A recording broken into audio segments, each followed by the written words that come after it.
Hermanos queridos, muy buenos días. Bienvenidos al estudio del libro de Daniel. Estamos en capítulo 6. Ayer estudiamos los primeros 10 versículos y hoy nos toca estudiar versículo 11 al versículo 28 para ver el desenlace de esta historia muy interesante, este tiempo de prueba para Daniel. Ya no es un joven, es un hombre de edad, los años pesan sobre sus hombros. Sin embargo, viene una gran prueba de su fe y Dios le ayuda a salir victorioso. Vamos a orar, pedir a Dios que nos ayude a entender su palabra y que podamos aprender cosas que nos van a ayudar en nuestra vida cristiana también. Oremos. Padre amado, venimos delante de ti esta mañana para darte gracias, para alabar tu nombre. Muchas veces decimos que tú eres el Dios de Abraham, de Isaac, de Jacob. Eres también el Dios de Moisés, eres el Dios de David, eres el Dios de los profetas. Pero esta mañana, Padre, recordamos que eres el Dios de Daniel también. Padre, la historia de este hombre es increíble, cómo tú permitiste que él fuera llevado tan lejos de la tierra prometida, pasar toda una vida en Babilonia, en cautiverio, y a pesar de ello prosperar y servir de una manera que permitió que tu nombre sea conocido en todo el imperio babilónico y medo-persa también. Señor, es difícil entender la dimensión de tu poder, cómo tú puedes obrar en esta manera para tu gloria. Y pedimos, Señor, que la historia de este hombre nos ayude a confiar en ti en los días difíciles que nos toca vivir. Acompáñanos ahora, concede nuestro espíritu para que el Espíritu Santo nos permita entender bien tu palabra. En el nombre del Señor Jesús te lo pedimos. Amén. Amén. Muy bien. Empezamos notando la acusación que levantan contra Daniel. Enseguida que la ley es aprobada, terminamos ayer notando en versículo 10 cómo Daniel fue a su casa, abrió las ventanas, se arrodilló y 3 veces al día oraba dando gracias a Dios. La reacción de los enemigos no se puede esperar. Noten en primer lugar el espionaje. Cómo estos hombres se ponen a espiar a Daniel. Claro, ellos ya sabían de antemano lo que probablemente iba a pasar.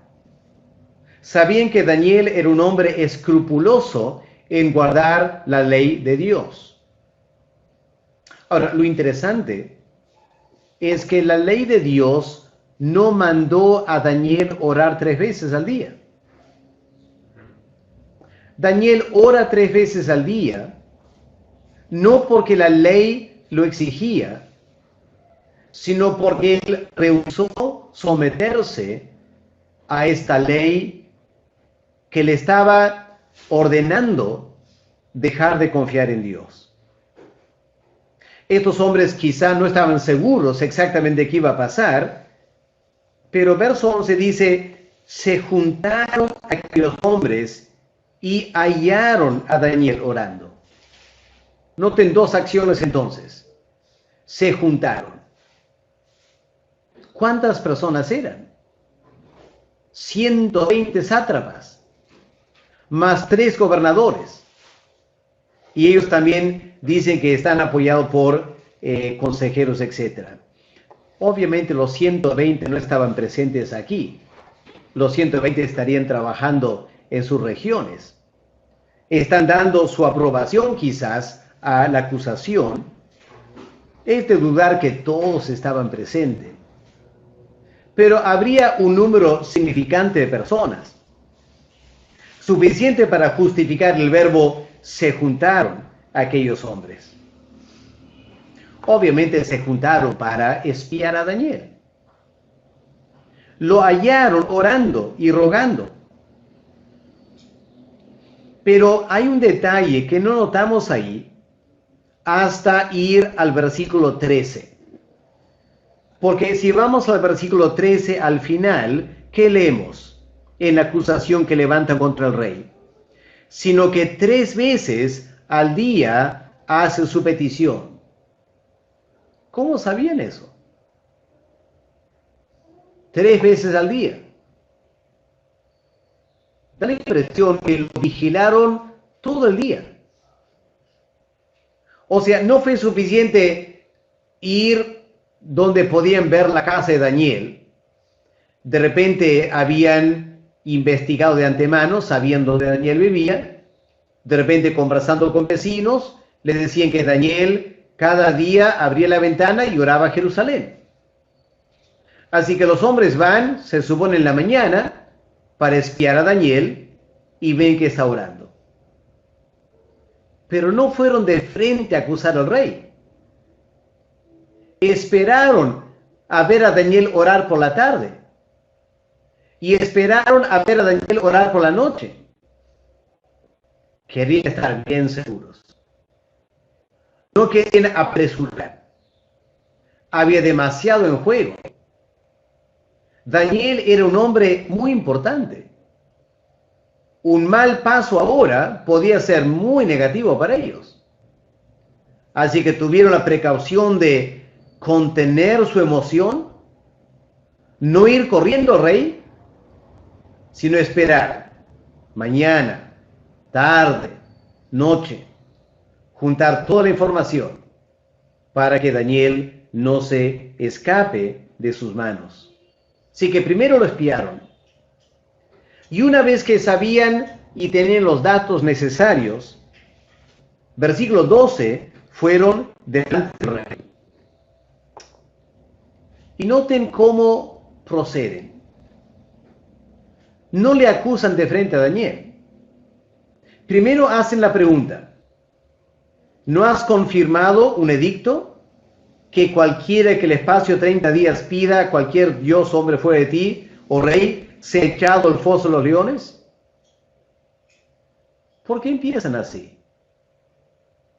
¿Por qué no lo acusan a Daniel de frente? Porque lo que están pretendiendo es estar interesados en el beneficio del rey. Están queriendo mover el corazón del rey en tal manera que el rey se acuerde de la ley. Quizás habían pasado unos días. Y al escuchar la acusación contra Daniel, que el rey lo tome como una afrenta a él. Así que primero le hacen recordar: rey, tú aprobaste una ley hace un tiempo. Tú lo hiciste, no nosotros, tú lo hiciste. ¿Ya? Como también lavándose las manos. Y el rey dice: y sí, es cierto. Como preguntándose: ¿y a dónde va esta pregunta? Ahora ellos responden, verso 13, dijeron delante del rey: Daniel. Ahora noten lo que no dicen. Constantemente esto, lo que no dicen. No dicen: Daniel, el hombre que tú estás confiando. No dicen: Daniel, aquel a quien tú querías poner sobre todo el imperio. No, lo rebajan a Daniel. Lo rebajan. ¿Para qué? Para que, como no le choque al rey, enviarlo a los leones. Así que lo rebajan, lo ningunean, ¿no es cierto? Lo hacen como: no tiene ningún valor. Él es de los hijos de los cautivos de Judá. Bueno, no era hijo de los cautivos, era cautivo. ¿Por qué dice de los hijos de los cautivos? Bueno, recuerden que es Daniel escribiendo esto. Hay una forma hebrea de hablar. Cuando dice en hebreo hijo de, están diciendo con las características de. Así que creo que cuando dicen hijos de los cautivos, están diciendo un hombre que tiene la característica, la cualidad de ser un cautivo. Es decir, no vale nada. Y este hombre que no vale nada, no te respeta. Eso no era cierto.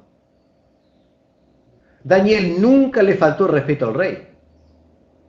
pero le están levantando esta acusación. Obviamente lo que ellos tienen en mente es, el rey ha dado una ley que Daniel no está obedeciendo. Por lo tanto, Daniel no respeta al rey. El error en su lógica es que la ley no es buena. No obedecer una buena ley es una falta de respeto. Pero si el rey pasa una ley que no es sabia, obedecer una ley que no es sabia no es respetar al rey. Así que esta acusación es falsa. La segunda parte es cierta. Ni acata el edicto, eso sí es cierto, que tú confirmaste, sino que 3 veces al día hace su petición. Así que noten esta triple acusación. No te respeta, no acata, ora 3 veces a otro Dios. Como diciendo, ya esto está ya sellado, sacramentado, aquí no hay vuelta que dar, aquí Daniel tiene que ir al foso de los leones. El rey cuando escucha esto, miren la reacción del rey ahora. Muy interesante su reacción. El momento que el rey escucha el asunto, le pesó. ¿Por qué le pesó? En ese momento el rey se dio cuenta que lo habían engañado. Recién se da cuenta a dónde iba la cosa.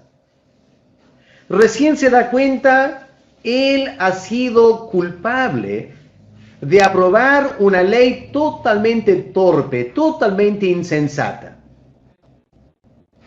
No tomó la precaución de entender, él mismo no confiaba en estos hombres,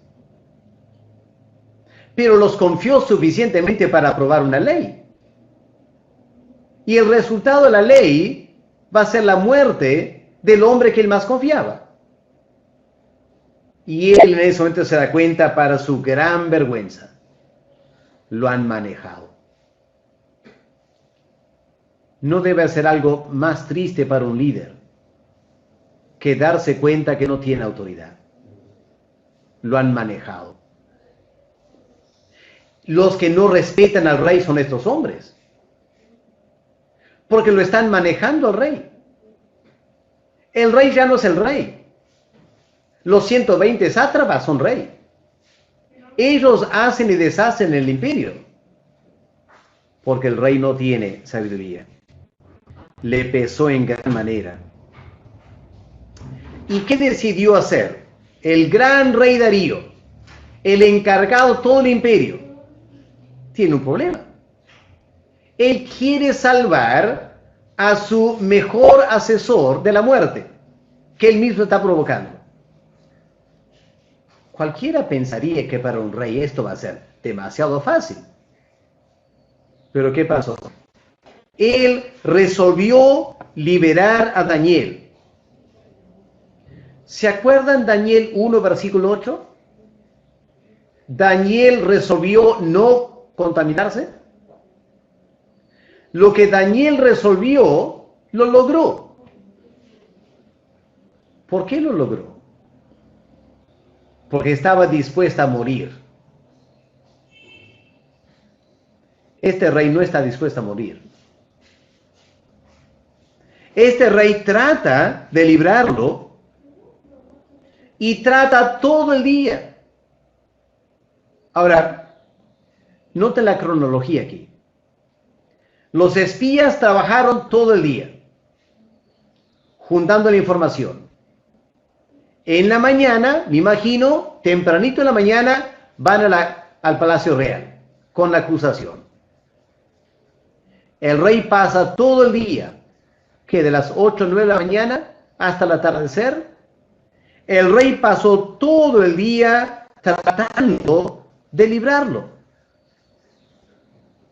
¿Tan difícil era? ¿Qué estaba haciendo todo el día? Tratando de librarlo. Bueno, obviamente el rey sabía de leyes. Cuando tienes un problema legal, ¿a quién vas? Abogados. Así que seguramente él llama los mejores abogados y les explica la situación. Mira, me he metido en un lío aquí.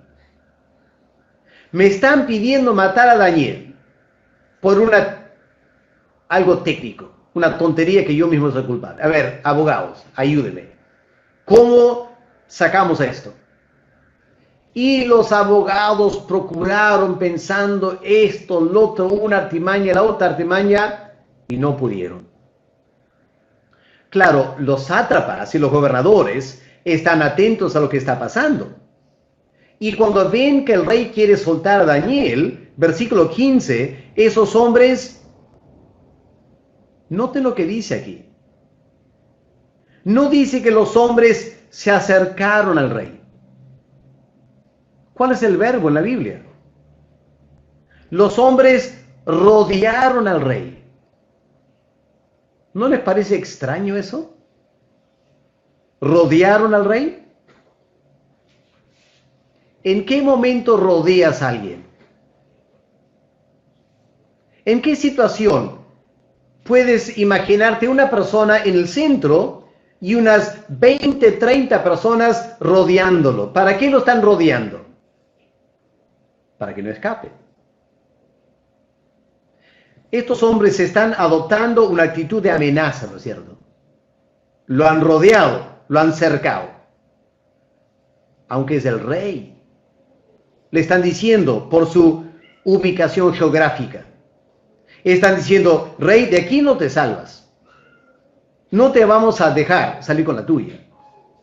Tú vas a hacer lo que nosotros queremos que tú hagas.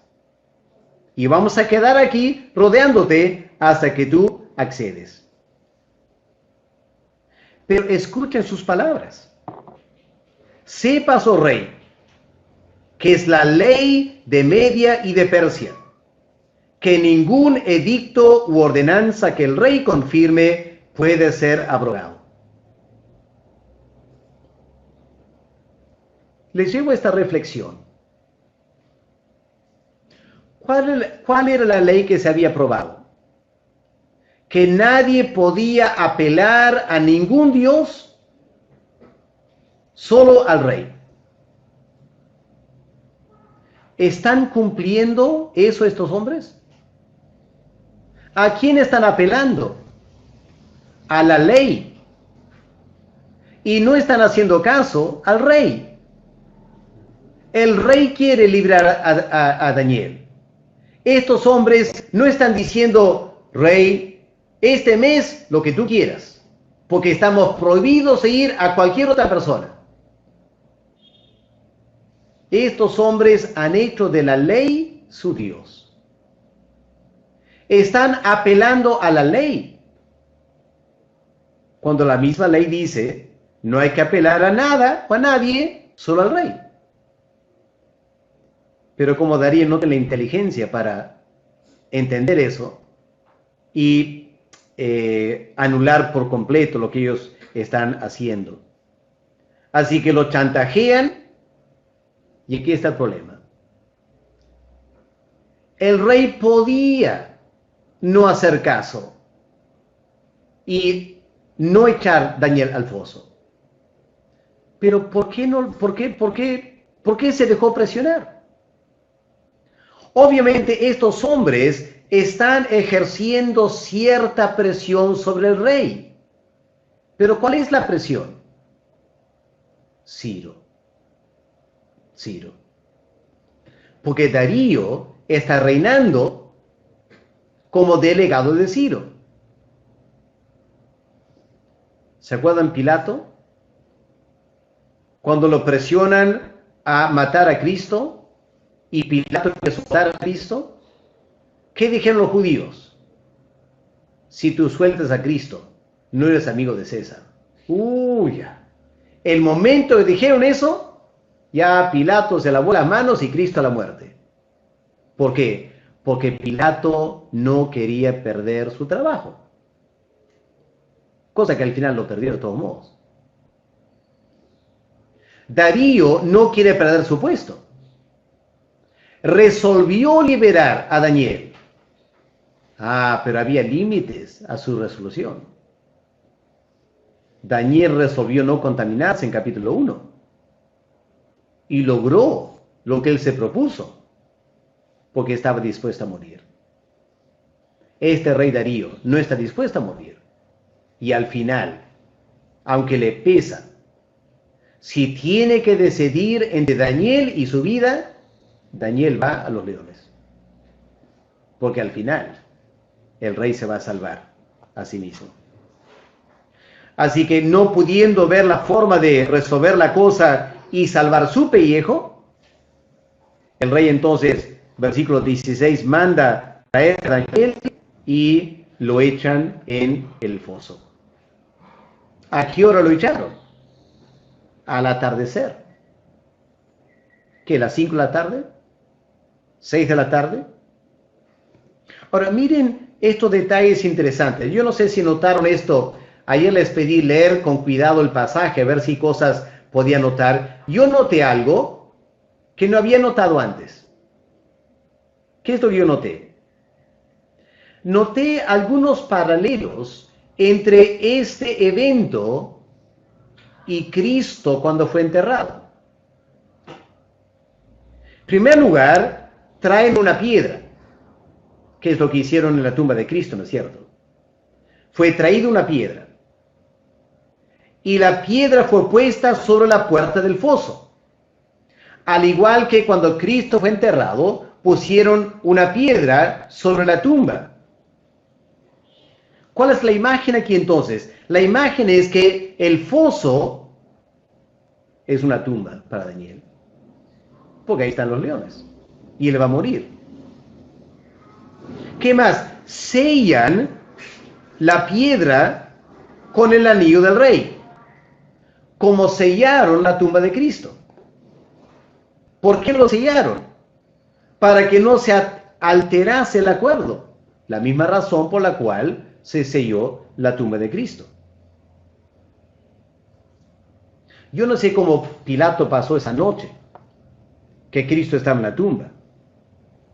Pero la noche que Daniel, que empieza a ser una figura de Cristo, la noche que Daniel estuvo en su tumba, entre comillas, el rey se va al palacio. Ahora noten este tremendo contraste. El siervo de Dios en el foso. El rey pagano en un palacio. Pero ¿qué pasó esa noche en el palacio? Número 1, se acostó en ayunas. Normalmente en el Medio Oriente antiguo, la noche es la comida principal. Mayormente se toma un desayuno, el almuerzo casi fruta nomás, pero el plato fuerte es en la noche. Esa noche no comió el rey. Había comida de sobra. Lo que no había eran ganas de comer. Por la noche el rey cenaba con tremendo entretenimiento. Esa noche no quería ni instrumentos de música. Se va a la cama y no puede dormir. Se le fue el sueño. Mientras tanto, ¿qué está pasando en el foso? Vamos a ver en un momento lo que ya sabemos, ¿no es cierto? Daniel no murió. Lo más probable es que Daniel durmió la noche, abrigado por los leones y acompañado por alguien que vamos a ver en un momento. Así que 2 noches muy diferentes para el rey y para Daniel. En la mañana, muy temprano, miren versículo 19. El rey pues se levantó muy de mañana. ¿Se acuerdan? Las mujeres se levantaron muy de mañana a abrir la tumba de Cristo. Ahí no había notado ese detalle. Y fue apresuradamente al foso, como Pedro y Juan fueron corriendo a la tumba. Pedro y Juan fueron a la tumba porque habían escuchado un rumor que Cristo había resucitado. El rey va a la tumba apresuradamente porque espera que podría haber la posibilidad que Daniel no ha muerto. Pero creo que cuando se acerca al foso, la realidad entra y el rey se da cuenta. Imposible que no haya muerto. Una cosa es estar en tu cama durmiendo y sueñas toda clase de fantasía irreal que algún milagro pudo haber ocurrido y el hombre no ha muerto. Pero en la cruda realidad de la mañana, y cuando estás frente a la fosa, de repente aún escuchando el rugido de los leones adentro, el rey se da cuenta, imposible. Así que, aunque fue corriendo, quedaría la idea de que esperanza. Cuando se acerca al foso, sacan la piedra. Llama a voces a Daniel con voz triste. No tiene mucha esperanza. ¿Y qué le dijo? Noten lo que no le dijo. No dijo Daniel, hijo de los cautivos. ¿Qué dijo? Daniel, siervo del Dios viviente. ¿Por qué dijo eso? Porque obviamente durante todo el día que él estaba tratando de salvar a Daniel, empezó a pasar por su mente esta pregunta: ¿y Daniel por qué lo hizo? ¿Por qué fue tan torpe Daniel, sabiendo la ley? ¿No pudo haber cerrado la ventana? ¿No pudo haber orado una vez nomás acostado en la cama? ¿Por qué lo hizo? Empezó a darse cuenta que aunque Darío era el rey, Daniel tenía otro Dios. Era siervo del Dios viviente, a quien haría caso por encima de Darío en cualquier momento. Así que le pregunta: el Dios tuyo, a quien tú continuamente sirves, ¿te ha podido liberar? No tiene mucha fe, ¿no es cierto? Claro, no conoce al Dios de Daniel. ¿Te ha podido liberar? Me imagino que el rey casi le da un infarto. Me imagino que algunos de los sátrapas estarían ahí, porque ni modo que permitirían al rey abrir la puerta, quitar la piedra sin su aprobación, su presencia. Y de repente del foso escuchan una voz: oh rey, vive para siempre. Mi Dios envió su ángel. ¿Se acuerdan el horno de fuego de los 3 amigos de Daniel? Daniel no estuvo en el horno. No tuvo la experiencia de ver el ángel en el horno. Ahora Daniel termina en el foso. Dios no salvó a Daniel del foso, pero envió al ángel a acompañar a Daniel en el foso. No sabemos si fue el Señor Jesús o no. No hay suficiente evidencia para estar muy cierto, para ser dogmático. Pero lo que Daniel dice es: el ángel cerró la boca de los leones para que no me hiciesen daño. Porque ante Dios fui hallado inocente, y aún delante de ti, rey, yo no he hecho nada malo. Y el rey, la tristeza se cambia en alegría, ¿no es cierto? El rey se alegró en gran manera a causa de Daniel y mandó sacar a Daniel del foso. Y Daniel fue sacado del foso. Lo examinaron. Y al igual que los amigos que estaban en el horno, ninguna lesión se halló en él, ningún rasguño. Pasó toda la noche en medio de animales salvajes y no lo tocaron para nada, porque había confiado en Dios. Enseguida, ¿qué pasa? Algo muy triste ocurrió ahora. Algo que no creo que Daniel quería, pero el rey lo hace. El rey ahora da una orden. Y fueron traídos todos aquellos hombres que habían acusado a Daniel. Y esos hombres fueron echados al foso. Pero vean ahí lo triste, ¿no es cierto? Sus hijos también. Y sus mujeres. ¿Por qué?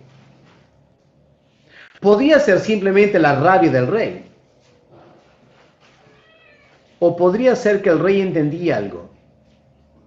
Que detrás del complot contra Daniel había avaricia y ambición. ¿Y quiénes se iban a beneficiar de esa avaricia y ambición? Los hijos y las esposas. Quizá no hay que pensar que eran niños pequeños. Estos sátrapas no serían hombres de 30 años. Tendrían su edad. Los hijos serían mayores.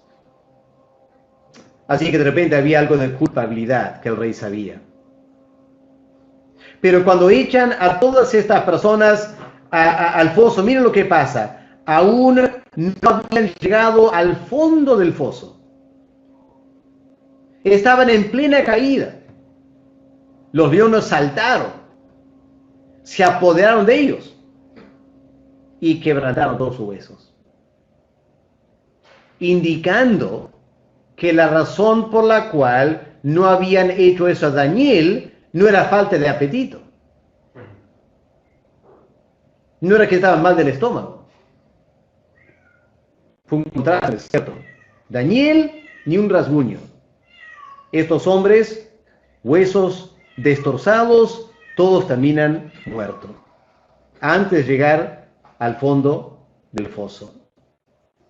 Ahora terminamos esto con Daniel siendo honrado, ¿no es cierto? Dios es honrado, versos 25 al verso 27. Noten que aquí tenemos un paralelo con capítulo 4.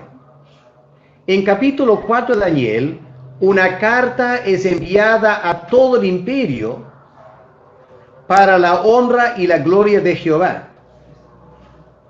Ahora ocurre lo mismo. El rey Darío escribió a todos los pueblos, naciones y lenguas que habitan en toda la tierra. Paz os sea multiplicada. O sea, el rey Darío decide enviar una carta a todo el imperio, dando testimonio de lo que había pasado. Y leemos en verso 26, de parte mía es puesta esta ordenanza, que en todo el dominio de mi reino todos teman y tiemblen ante la presencia del Dios de Daniel. Qué contraste con la orden anterior, ¿no es cierto? La orden anterior, el edicto anterior, nadie puede orar a ningún Dios, solo a este hombre. Ahora ese hombre reconoce, él no es nada en comparación con Dios. Hay un Dios vivo y verdadero. ¿Pueden notar el contraste entre el poder de Dios y el poder de Darío? Darío era el rey del imperio. Quería salvar a Daniel y no podía. Y Dios salvó a Daniel de los leones. Ahí está la diferencia entre un hombre y Dios. Un hombre es débil, aún siendo rey. El rey no podía hacer lo más sencillo. Y el Dios eterno hace algo grandioso para poner en claro. Una cosa es el hombre, otra cosa es Dios. Y la tontería de un edicto de mandar a todos orar a un ser humano. Ese ser humano ahora ordena a todos honrar al Dios viviente, el Dios Jehová, el Dios de Israel.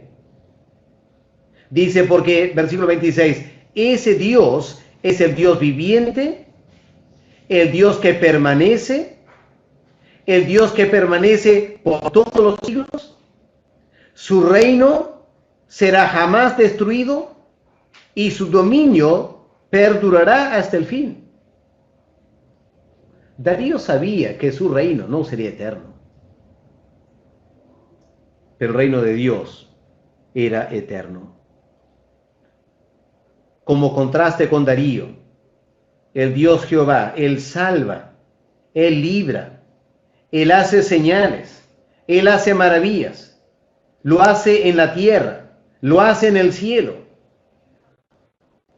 Y no ha sido para nada difícil librarlo del poder de los leones.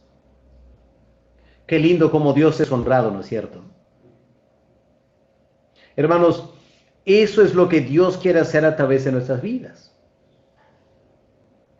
Nosotros miramos nuestras vidas y tenemos toda clase de ambiciones, lo que yo quisiera hacer para mi bien, para mi prosperidad, para mi tranquilidad. Y nos olvidamos que somos criaturas de Dios. Y que Dios nos ha creado para su gloria. Y lo que nos debe interesar es cómo Él es glorificado por mi vida. No si mi vida es linda y fácil o lo que sea. Estamos aquí para la gloria de Dios. Y como Daniel estaba dispuesto a glorificar a Dios antes de salvar su vida, Dios lo prosperó. Y aunque ya tiene 80 años, ¿qué dice verso 28?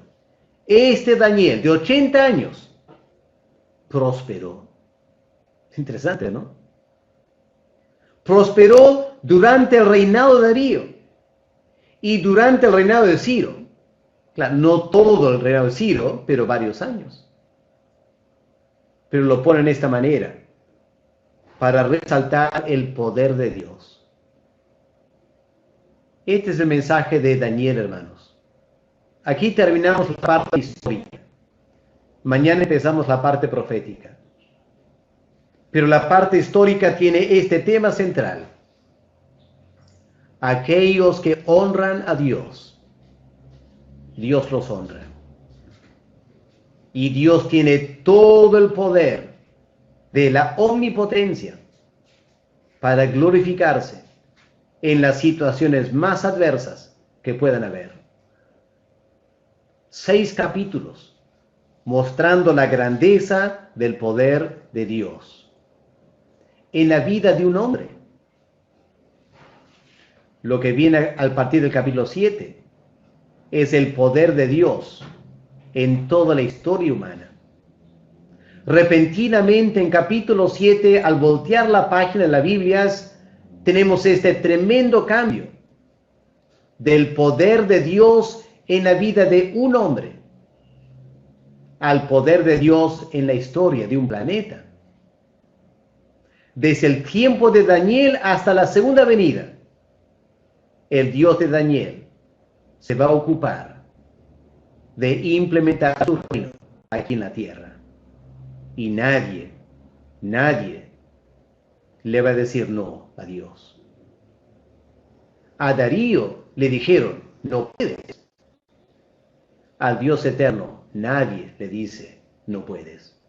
Él hace lo que Él quiere en los cielos y en la tierra. Y la sabiduría humana es de someternos a este Dios eterno. El honor de ser sus siervos hasta que se manifieste su reino. Y ahí, al igual que Daniel, seremos honrados por toda la eternidad, porque hemos servido al Rey de Reyes, cuando el mundo se entrega a servir a los hombres aquí en la tierra. Dios nos ayude, hermanos, a tomar estas lecciones y aplicarlas a nuestras vidas en los tiempos que estamos viviendo. Vamos a orar, darle gracias a Dios por estas tremendas lecciones del Antiguo Testamento, preparándonos para mañana, que empezamos la parte profética, que es muy misteriosa, pero también es importante entender. Vamos a orar. Padre amado, gracias por tu palabra. Gracias por la manera que tú te manifestaste en la vida de Daniel. Aunque las circunstancias eran tan difíciles, aunque seguramente él nunca hubiera escogido ir a Babilonia, pero él se dio cuenta que había sido llevado conforme a tu voluntad. Y en esa ciudad, él te fue fiel y tú le honraste delante de todas las personas. Y tu nombre fue glorificado en todo el imperio por 70 años. Padre, qué lindo saber cómo tú cumples tu palabra no te dejas sin testimonio. Me imagino que en la eternidad habrán muchas personas salvas, porque escucharon a alguien dar este anuncio en los rincones más recónditos del imperio. Y el Espíritu Santo les dio fe para creer en el Dios viviente de Daniel. Padre, gracias que tú estás obrando en los eventos de este mundo para cumplir tus propósitos. Danos la confianza, Señor, que en esta cuarentena tú también estás obrando y que tú vas a usar estos tiempos para prosperar tus propósitos. Y pedimos, Señor, que tú nos ayudes a tener nuestras miradas bien puestas en ti, no tanto en lo que los hombres hacen, sino en lo que Dios, nuestro Dios eterno, hace aquí en la tierra. Acepta nuestra acción de gracias y nuestra alabanza esta mañana, en el nombre del Señor Jesús. Amén. Amén. Buenos días, Dios les bendiga, hermanos. Hasta el día de mañana.